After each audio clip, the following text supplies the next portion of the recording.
Isang banda na nakikilala ngayon sa Pilipinas na Sweet Notes kasama ang kanilang manager na iwanan ng kanilang eroplano or na-offload sa NAIA na domestic flight nila at galing pa sila sa Dubai. Dahil yan sa hand carry or laptop bag na daladala ng isa nilang kasamahan. Panoorin nyo ito guys dahil bawat pangyayari or bawat sitwasyon ay may makukuha tayong aral at maging paalala ito sa lahat. Actually, sa unang nabanggit niya na na-offload sila dahil sa hand carry or laptop bag na daladala ng isa niyang kasamahan or na niyang kasintahan, ay nagtaka rin ako.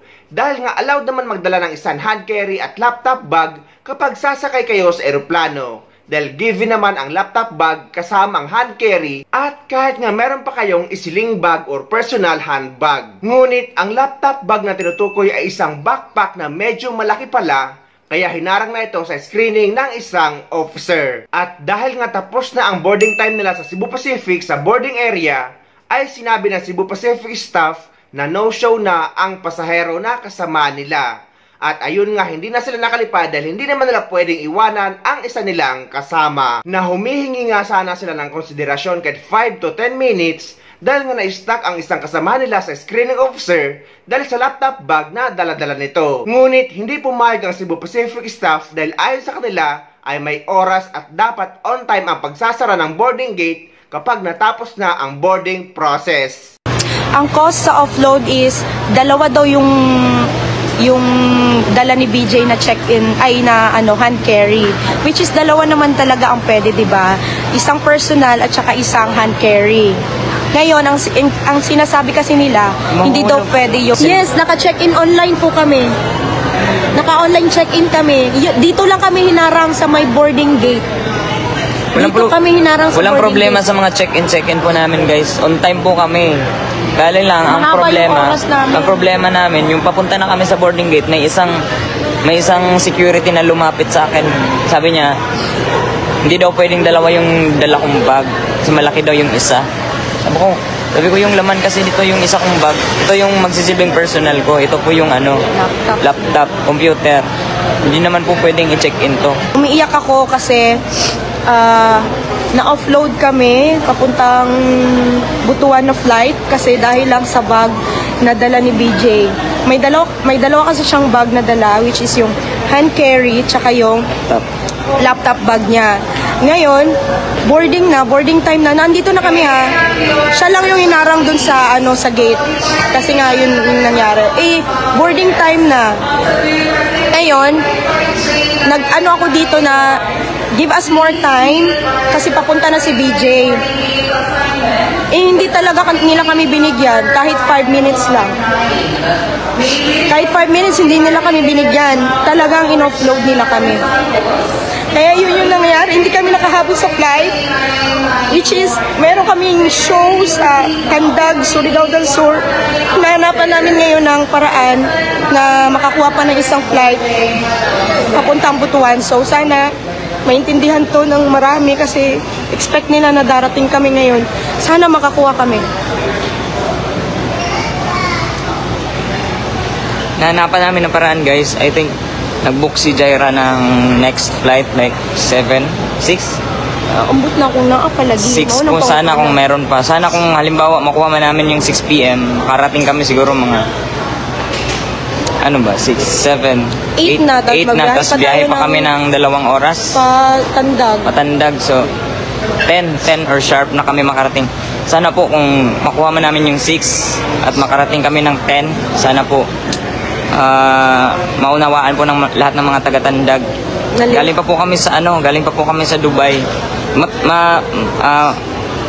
Early naman kami dito, kaso nga lang talaga hinarang yung isang bag ko doon kasi dalawa na daw yung bag ko na dala, dapat maliit daw yung isa. Hindi nila, yung ina-explain ko naman sa nagbabantay dito sa gate, sabi ko kahit konting malasakit lang naman sana ang hinihiling namin, kahit ginawa niya na lang yung 10 minutes para makahabol kami. Ayaw niya talagang gusto niya 5 minutes lang talaga. Hindi niya maintindihan na meron kaming concert na hindi pwede kaming maiwan sa airplane. Ayaw talaga sana naming magalit. Kaya shout out sa mga taong walang konsiderasyon. Sana naman magbago na kayo. Sana, Talagang iniyakan ko pa dito guys para Diba? lang bigyan kami ng 5 minutes. Iniyakan pa Pero ni hindi Charlotte. talaga. so wala tayong magagawa. In-offload nila kami guys. In-offload talaga kami. Nag-show kami dito sa boarding. Nandito ako at saka yung manager namin. Si BJ lang yung hinarang dun sa gate. Tapos binalikan ako ng manager. Tapos binalikan siya ng manager namin kasi kukunin siya. Pero ang ginawa, hindi talaga siya pinapasok kasi nga dahil daw sa dalawa niyang bag. In-offload nila kami ng sadya. Oo nga di ba? Kasi nga, ayaw nilang gawing 10 minutes kasi nga 5 minutes lang daw yung ibigay. Kasi time is time daw sila. Malaking bagay sa kanila yung 10 minutes. Hindi nga tayo nagreklamo kung madelay tayo ng ilang oras dahil sa aircraft nila. Kaya nga. Shout out Cebu Pacific. Di ba? Sana naman hindi na maulit yung mga ganito kasi Kailangan matawagan natin yung organizer man. tawagan niya. Kailangan si Jaira, tinatry pa ni Jaira mag-book ngayon ng ticket. Kung makakuha pa kami ng isang flight going to Butuan. Hindi, sinerge naman namin, Butuan to Tandag is 2 hours 30 minutes lang naman. So kahit late na kami mag-perform, okay lang yun as long as mahabol namin yung performance namin tonight. Dili lagi siya over baggage kasi dalawa nga lang yung dala niya. Isang hand carry na maleta at saka isang personal na gamit. Ganun naman usually talaga. Matagal na kami nagbabiyahe, paulit-ulit na kami sumasakay ng eroplano. Alam namin ang patakaran nila na isang hand carry na luggage tapos isang personal na bagahe. Yun nga lang, sinasadya talaga siguro nila kasi nga yung bag daw ni BJ, na yung laptop bag niya, malaki daw. Ipaulit-ulit na nga kaming nagbabiyahe. Dala namin yung palagi. Hindi yun malaki, kasya nga yun sa ilalim ng upuan eh. Biktima daw sila niyan, di ba? Alam mo, yung problema Di, kasi okay yung lang security doon, yung nag-aano ng mga... Hindi pa kami ipa-priority na isettle yung issue namin kasi meron daw mga iba pa. Sabi ko, pwedeng pakiunan na lang yun sa akin, sir, kasi ma-offload na kami na lang yung hindi naka-board. Hindi niya pa Oo, ako pinapansin. mas inuna pa niya yung iba, di ba?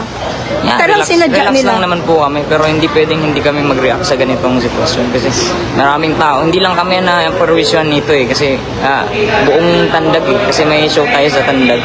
Wala, kasi kung alam lang na, kasi kung may flight lang po going to Butuan sa Philippine Airlines, nag-Philippine Airlines kami kasi yung Dubai namin na flight, Philippine Airlines po yon. Kaso nga wala nga flight na pabutuan. Ito lang po yung Cebu Pacific. Kaya dito kami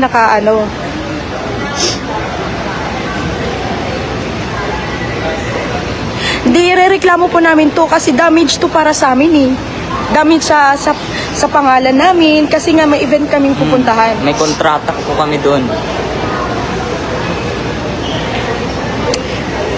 Cebu Pacific po. Cebu Pacific. Alam mo, walang problema dito sa ano. Yung problema yung mga security na nagche-check ng mga bagahe. Actually, both, mahal. Kasi, Ay, oo. Kasi dito, iniyakan ko na dito eh. pinapakiusapan na namin yung nagbabantay ng gate, pero ayaw nilang mag-consider. Talagang iniyakan ko siya. In-explain na namin na meron kaming show, hindi pwede kaming hindi makasakay kasi meron kaming event, meron kaming concert mamayang gabi. Walang malasakit sa kapwa Pilipino.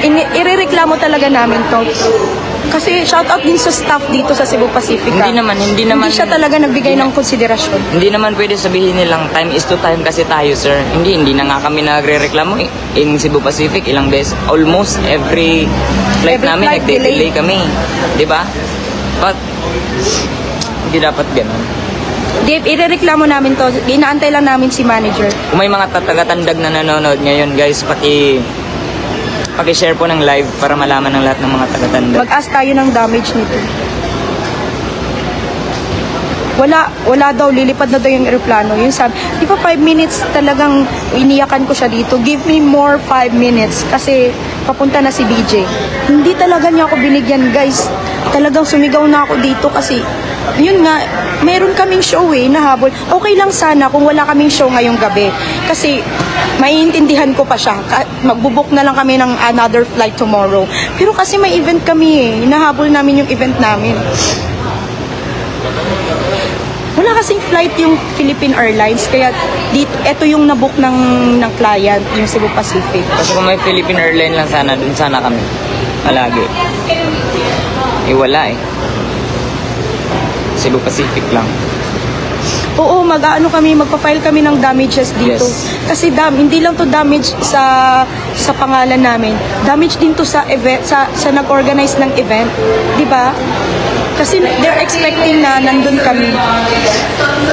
Akin mo, 5 minutes lang yung hinihingi namin. More 5 minutes. Total of 10 minutes. Ayun pa nilang ibigay. Hindi naman makatao yun. Akala ko, gusto nila convenient yung ng passenger.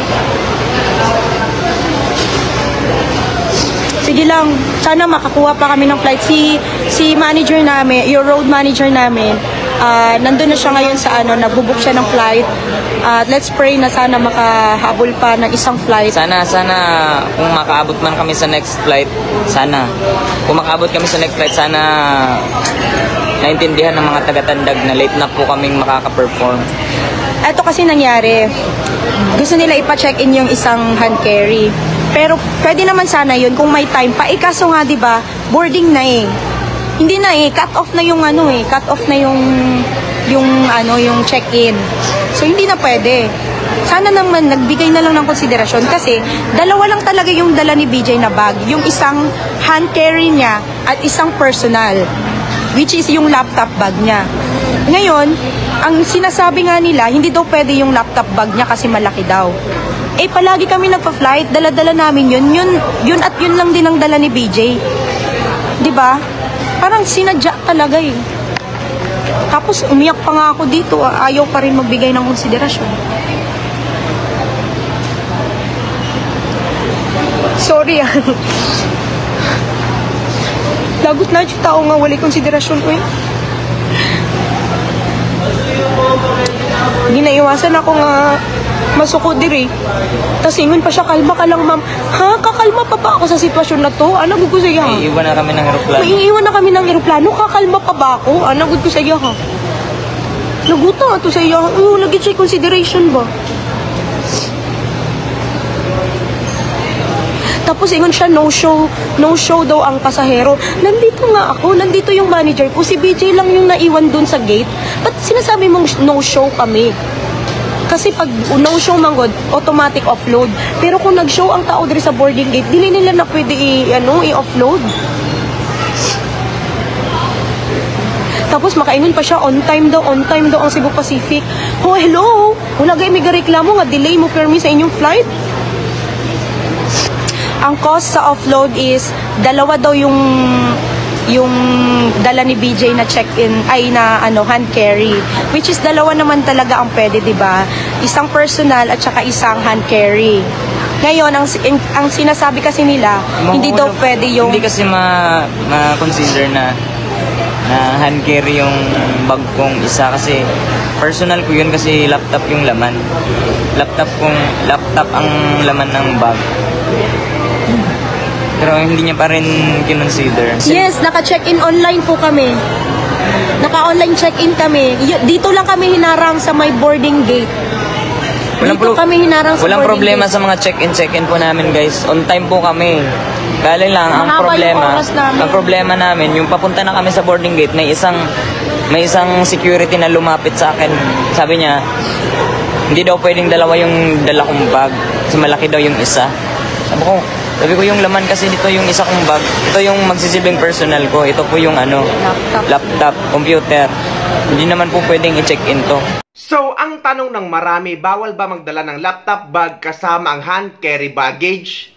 Ang sagot ay pwede. Pwede magdala ng laptop bag pweraya sa hand carry baggage. Pero mas maigi na sa laptop bag nyo talaga dalhin, hindi sa inyong backpack. Dahil minsan kapag malaki ang dala nyong pack bag as your laptop bag, na pwera pa yan sa inyong hand carry baggage, ay consider na yan na one-piece baggage. At ang iba naman kasi ay nilalagyan pa ng kung ano-anong gamit, kaya umuumbok or bulky, kaya naharang sa screening officer.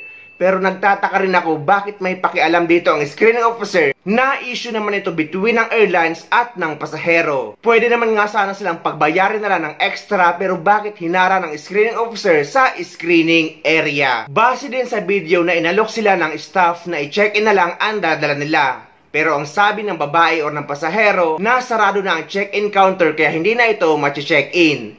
Actually guys, hindi lang naipaliwanag ng staff na pwede itong ma-check-in kahit hindi sa check-in counter. Kukunin lang ito sa boarding area at bibigyan kayo ng bag tag at doon nyo na yan makukuha sa airport na lalapagan nyo. Kagaya ng ginagawa ngayon sa Emirates Airlines nung umuwi ako sa Pilipinas, na yung hand carry baggage ko ay pina-check-in nila dahil wala na daw space sa cabin baggage area. Pero sana naman ay binigyan sila ng konsiderasyon dahil nasa boarding area na sila at nasa screening officer na lang o nasa screening area yung isa nilang kasamahan.